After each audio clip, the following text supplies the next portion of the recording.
তারেক রহমান শেষ পর্যন্ত দেশে আসলো না। অজানা এক বাধার মুখে তারেক রহমান দেশে আসতে পারল না। আসলে কি সেই বাধা তারেক রহমান হয়তো বা জানে, কিন্তু সেটা গণমাধ্যমে প্রকাশ করা হলো না। তবে তারেক রহমানের দেশে না আসাটা বিএনপির জন্য খুবই ভয়ঙ্কর সংকেত। পাশাপাশি তারেক রহমানের যে কেরিয়ার, তার কেরিয়ারের জন্য এটা খুবই ভয়ঙ্কর। বিএনপির লক্ষ লক্ষ নেতাকর্মীরা গভীর আগ্রহে তারেক রহমানের দিকে তাকিয়েছিল, কখন তারেক রহমান দেশে ফিরবে বিএনপির এই সংকটময় সময় তার মাকে দেখার জন্য।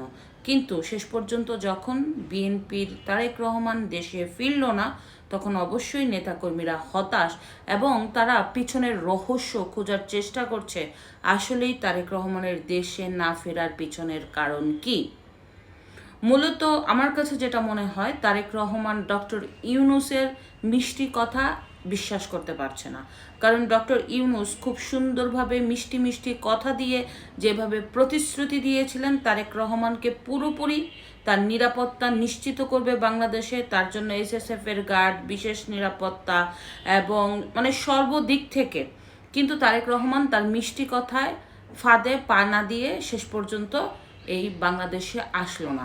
আসলে আমার কাছে মনে হলো যে তারেক রহমান যদি দেশে আসতো, মূলত ডক্টর ইউনূসের যে বিদেশি শক্তির ইন্ধনে সে বসেছে আমরা সবাই জানি, সেই বিদেশি শক্তির ইন্ধনে বাংলাদেশের স্বার্থান্বেষী মহল সাথে ডক্টর ইউনূসও হয়তোবা তারেক রহমানকে যেই কোনো জটিলতায় ফালায়া একটা শেষ করে দেওয়ার প্ল্যান ছিল। আর পরবর্তীতে সাকসেস হলে এটার পুরোপুরি দায়ভার ফেলানো হতো ভারতের উপর এবং আওয়ামী লীগের উপর।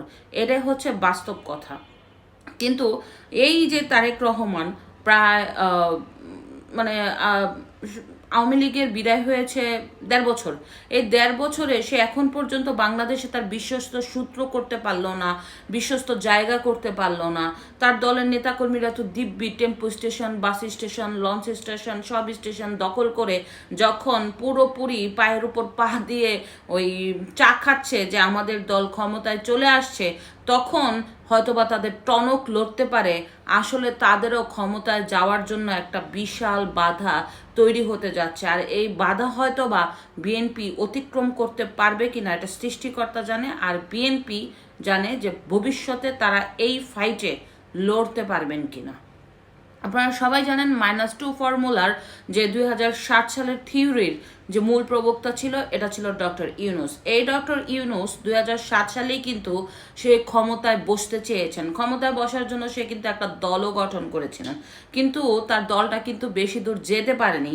ওইখান থেকেই তার এই যে ক্ষমতার স্বাদ, ক্ষমতার লোভ তাকে এমনভাবে পেয়ে বসেছে ম্যাটিকুলাস ডিজাইনে, শেষ পর্যন্ত বিদেশি শক্তির ইন্ধনে কিন্তু ডক্টর ইউনূস ক্ষমতায় বসেছে।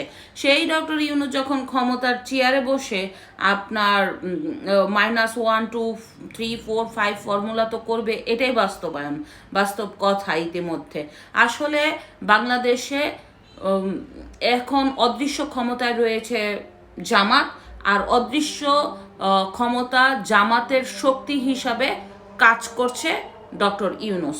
এটাই হচ্ছে বাস্তব কথা।